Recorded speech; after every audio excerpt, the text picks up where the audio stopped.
Welcome, everybody, to another episode of Phoenix Butterfly and Diva Style. Oh my gosh, on the Divas That Care Network. You guys, I'm so excited to bring you the most incredible woman today, this super inspiring, and I really hope that I know that you're going to have a lot of takeaways from today. So please have your pen and papers ready, and let me introduce you to Rosemary Barnes. Rosemary is an international speaker, international best-selling author, and executive presentation trainer, leading others to speak to engage and speak to succeed. She holds degrees in education, music, and drama from a number of Canadian universities and is certified as a professional speaking coach. Through sessions on bridging the generation gap. Hang on, everybody. Through her company, Confident Stages, she offers keynote addresses and breakout sessions on bridging the generational gap in the 21st century, and personal, professional, and corporate confidence and reinvention, among others.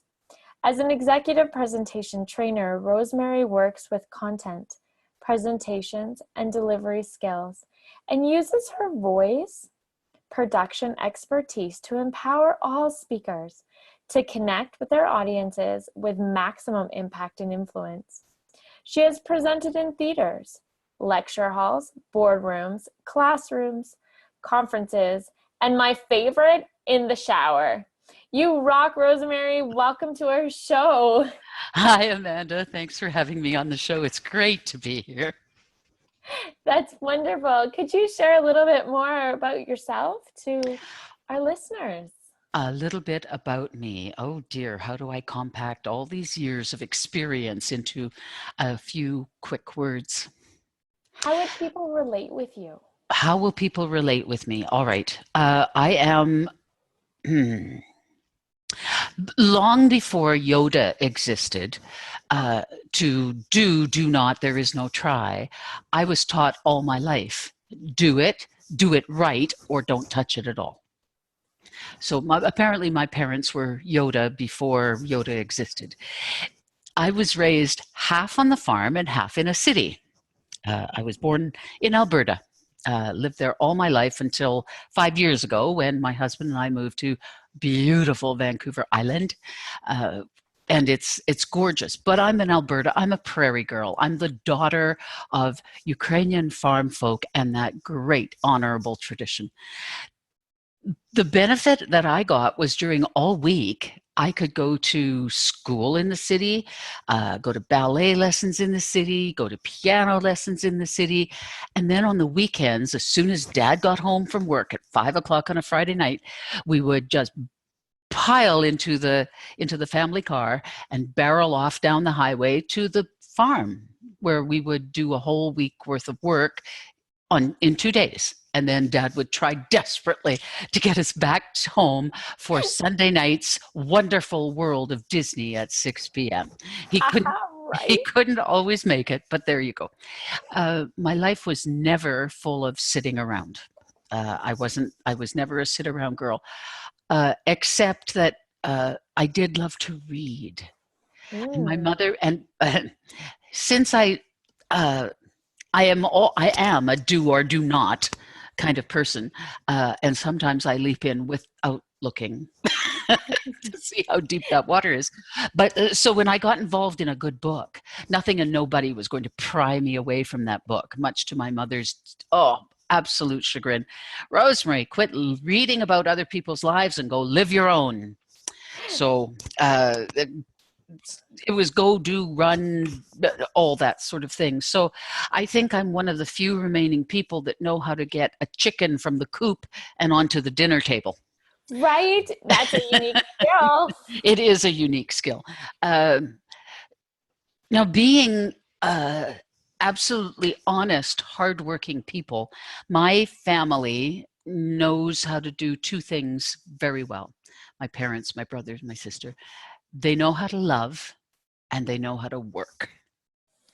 they haven't the slightest inclination what relaxation, leisure, resting looks like. It Self-care. wasn't part of my existence. So one of the things that I had to get over was that I don't have to have the same work ethic that my parents do. Even at 90, they still live part-time in the city and part-time at a farm. At 90 years old, they're still planting a garden with enough potatoes to feed me. I have grandchildren. They're still making sure I have enough potatoes. But that's a value that I inherited as well. Mm-hmm. But it took me a long time to realize that I didn't always have to be working to be worthy. Oh, that's a good one. I was, for so much of my life, I was absolutely convinced that being busy meant that I was being a good girl.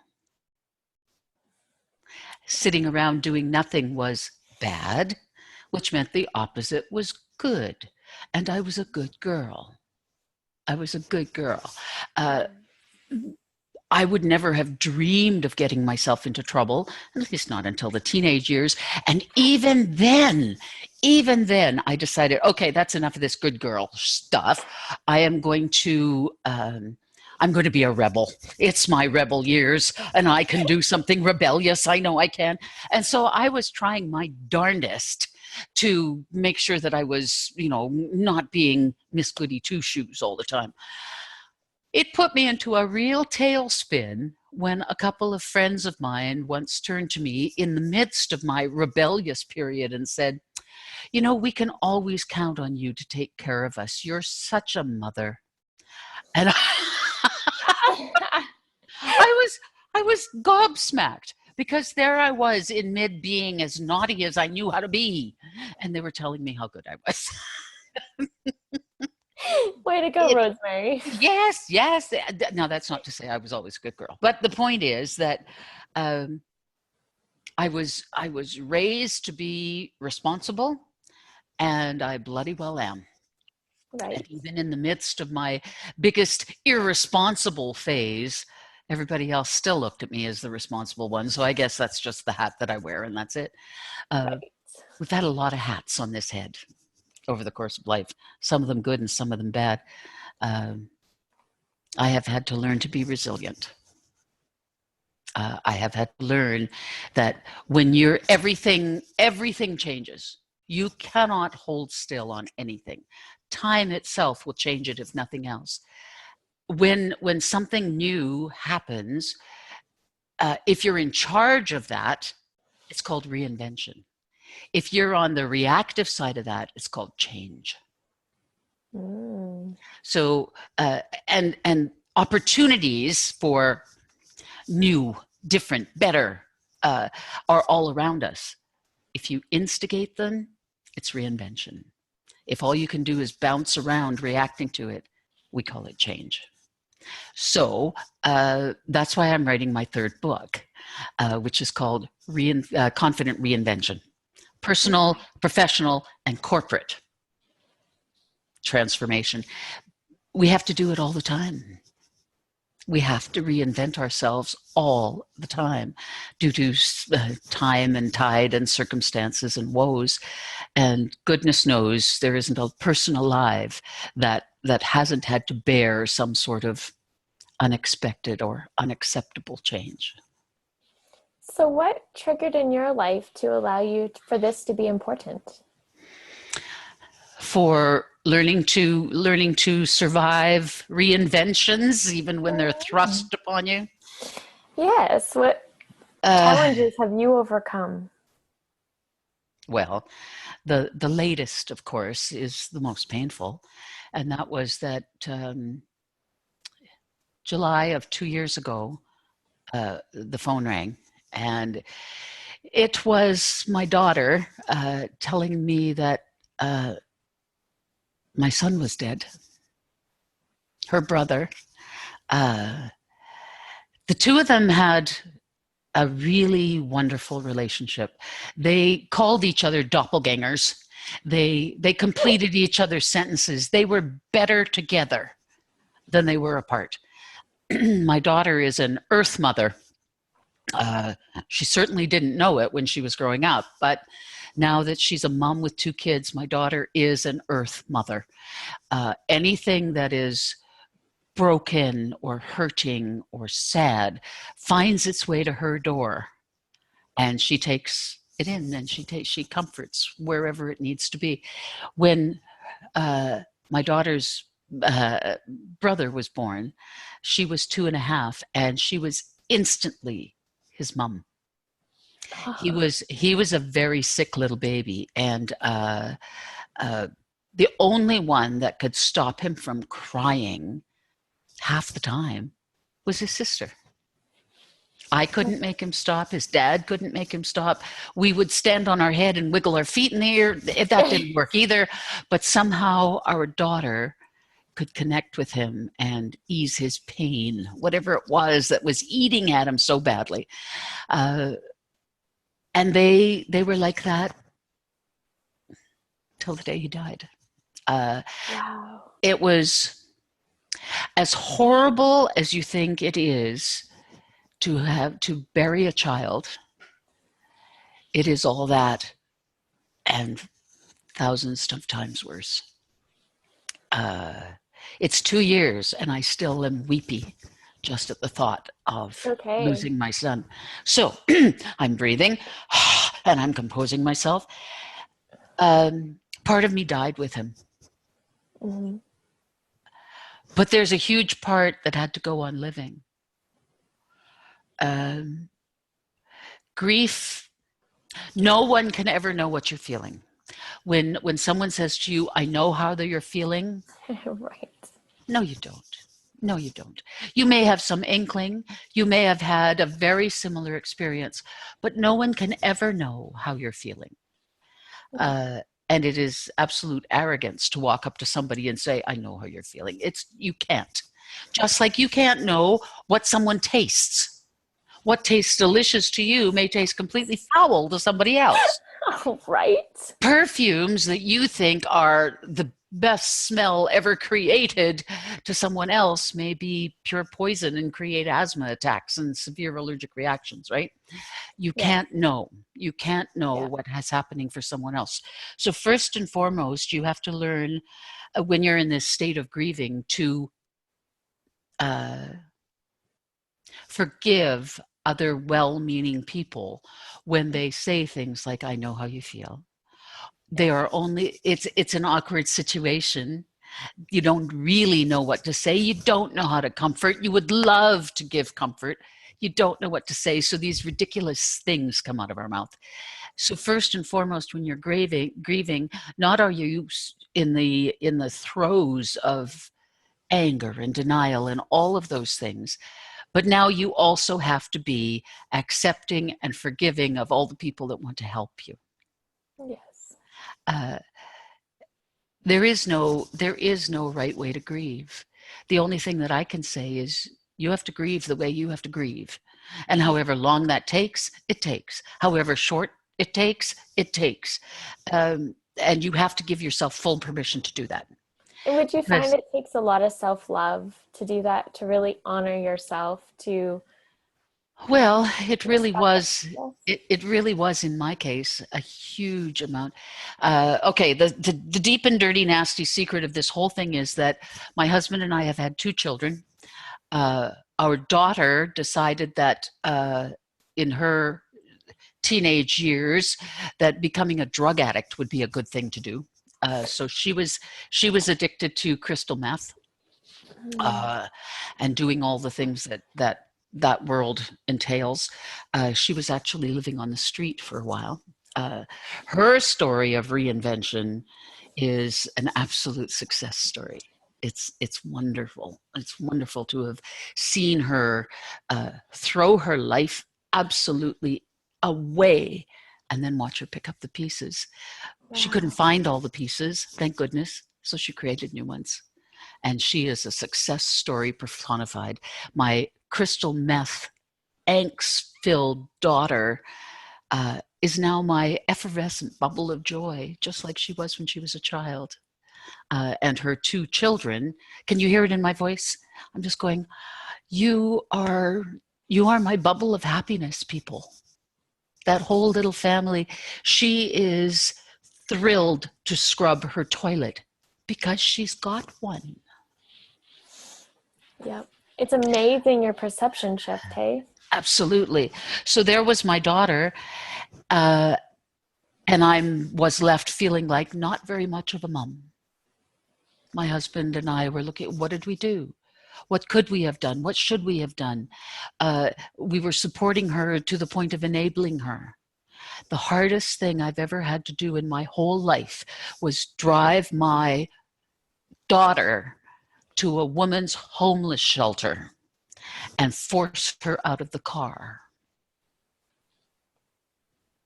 Especially when I had to drive around the block a couple of times to wait for the Johns that were outside the door trying to pick up these sad ladies to go away so that I could safely kick my daughter out of the car. I don't mean to laugh, but it's I know, it was your awful. heart in that. You know, like Yes. it's just, I want to care for you, but enable you in the best way that I can. That's right. And so we were actually enabling her by giving her a warm bed and a loving home so that she could carry on and do all the things she was doing that were illegal, illicit, immoral, all those wonderful things with which she was passing her time, to the point where someone told us, you know, it's your fault. It's your fault that your daughter is a drug addict. It's your fault that your daughter has had 3 abortions. And don't even ask me how I feel about abortions. But to be told point blank, and then you walk down the street and people are talking about these young people. Where are their parents? And I could just only say to myself, I'm right here and I'm swimming as fast as I can. That's right. You can do the best you can, right? Then we got her safely. We didn't. She got herself safely onto a track of recovery and a new life and rebirth and all those wonderful things that have happened to her since. And it was then that our son fell off the rails. We didn't know for his whole life. Now, you have to understand, both my children's IQs were way astronomically high in the genius level. Smart people. Smart people. Frighteningly smart. And put them together, holy Hannah cakes. They, you know what the 2 of them did for fun? They read the dictionary and found cool words. I mean, so then when we discovered that after our son graduated with his 2nd university degree, the wheels fell off his bus. We had no idea that our son had Asperger's. None. He had found his own coping mechanisms his whole life, and he was so clever that he hid it beautifully. But when he got the Asperger's sufferers cling to structure. If their structure is fine and they can work within their little boxes, everything is fine. But when the structure of education came away from our son, his bus crashed. He became suicidal. He became an alcoholic. Then he started mucking around with drugs too. And he died of a fentanyl overdose. Now, what do you think that did to my husband and I and our confidence as parents? Wow. We were 0-2. It was if anything is going to shake your confidence, it's that the children that you brought into this world and cared for and loved within an inch of their life. And, you know, we were pushing them out of the nest gently, making sure they were prepared. We did everything we could to be the best parents we could. And one of them was a drug addict and the other one is dead. The confidence level takes a pretty big hit. So, Rosemary, if anyone's listening to you that maybe is going through similar, right? You said you can't duplicate a situation and you can't duplicate how a person feels. But if someone's listening to your story right now and they're like, oh my gosh, this has happened in my life, or this is happening to someone I care about, what advice would you give them? The advice, oh my goodness. Understand, especially when you're told that it's your fault, that you enabled them. You made this be as bad as it is. And I heard that an awful lot. The thing to remember is that, first of all, nobody is perfect. We all make mistakes. For the most part, mistakes that parents make go away without anyone really making a big fuss out of them. But no parent that I know, and I'm sure there are, but I don't know them. So I'm going to say nobody, as in the people that I know, consistent, okay? Nobody gets out of bed in the morning and says to themselves, gee, I wonder how I can screw up my kids' lives today. Yeah. Nobody gets out of bed and says, gee, I wonder which strange person on the street I can make feel badly about themselves today. Nobody does that. For the most part, people are very, and this is the word of the day, solipsistic. Ooh. I know, it's a great word. Sol being the sun, and in the ancient times, the center of the universe. Before they knew what the universe was. To the ancients, the sun was the center of the universe, and all other things orbited around its little self. To be solipsistic then is to place yourself at the center of the universe around which all other things rotate. All babies are solipsistic. They don't care if mommy and daddy are tired, hungry, sick. They want what they want, and they want it right now. Yes. Everything is about me, me, me, me, me, me, me, me, me. Yes. When you're the worst that a parent can do usually is to be solipsistic, is to just simply not be aware of what's going on around everybody else, because they just, that's the attitude. But nobody goes out of their way to be ugly. And yet when there are people, when your children have gone astray, the same way as if your business is falling off the rails, or if your latest endeavor isn't going as planned,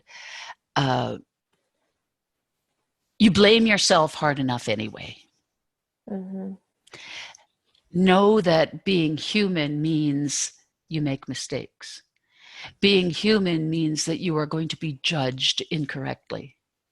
The only person you have to convince of anything is yourself. And what other people say and do usually comes from the kindness of their hearts. The thing is to look at yourself in the mirror and realize that you are a human being. You are no deity. You are not born to have all the answers. All you can do is the best thing you can do for the next 5 minutes. Right? And taking that concept, the next best thing, we have a few more minutes. I would love you to share with our listeners, what have you done in spite of this? You are super incredible and magnificent. And like you said, you have your third book on the go and ready for all of us to read. And well, what have I done? All right. I have tons of degrees because I am a lifelong learner. I thought all my life that I valued intelligence. In fact, it's not intelligence, it's curiosity. I find it amazing that someone can look at something and not be curious about how it was made, or what its life cycle is, or what does this turn into, or there's a pretty rock. In my mind, that's a beautiful rock. Let's look at it, let's appreciate it, and now let's pick it up and see what's underneath it. Mm-hmm. That's curiosity, and I value that. curiosity to me takes the form of lifelong learning. I haven't even decided what I want to be when I grow up yet. Now, I have worked in business. I own my own business. I have worked for a major university in purchasing. I've done the boardroom. I've done the you know, when you're this old, you got lots of miles on you.